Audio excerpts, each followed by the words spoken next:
Në kryeqendrën e Veriut vijon prej 48 orësh përplasja mes klubit futbollit Vllaznia dhe Bashkisë së Shkodrës.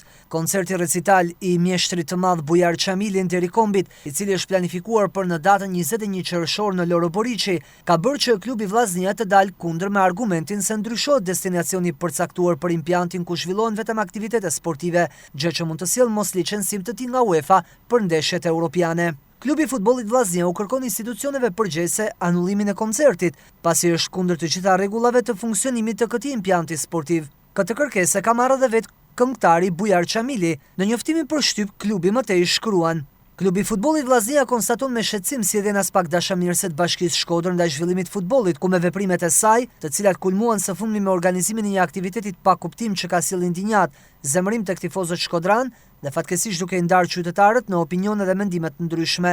Publikimi i njoftimit për koncert recital nga kryetari i Bashkisë dhe një deklaratë për shtyp nga ky institucion në orën 22 të mbrëmjes së të hënës janë sjellje të denja për më tepër për një subjekt privat sesa të një organi publik dhe mbulon më tepër me mister në lidhje me arsye që e shtyn në emergjencë dhe me çdo kusht Bashkinë Shkodër në këtë aktivitet të paligjshëm në dëm të futbollit. Për sa më sipër larg retorikave boshe, ku nuk citonin asnjë deklaratë, asnjë referencë ligjore dhe për transparencë dhe informim me publikun, i kërkojnë Bashkisë Shkodër t'i tregojë qytetarëve shkodran: 1. Sa është fondi aprovuar nga bashkia dhe procedura e realizuar për shpenzimin e fondit të akorduar për organizimin e koncertit recital të planifikuar.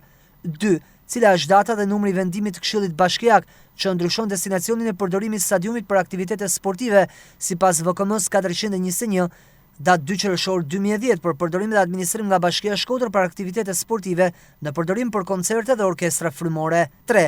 Cila është data dhe numri i vendimit të Këshillit Bashkiak që autorizon bashkinë ta jap pa pagesë stadiumin Loro Boriçi për këtë aktivitet artistik.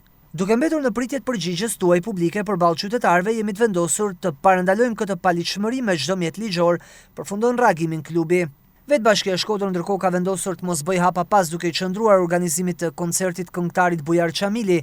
Koncerti i këngëtarit Bujar Çamili deri kombit nuk cënon në asnjë moment logjistikën e stadiumit, i cili është aset dhe administrohet nga bashkia. Skena do të vendoset në pjesën e pistës së stadiumit pa prekur fushën e lojës apo infrastrukturën sportive. Aktiviteti datës 21 qershor nuk cënon në asnjë mënyrë licencimin apo kushtet e UEFA, siç është pretenduar apo abuzuar publikisht. Klubi Vllaznia ftohet të shmang deklarata që mund të krijojnë tension apo keq kuptim tek tifozëria. Shkodra dhe Vllaznia janë një, përfundon Bashkia e Shkodrës reagimin e saj.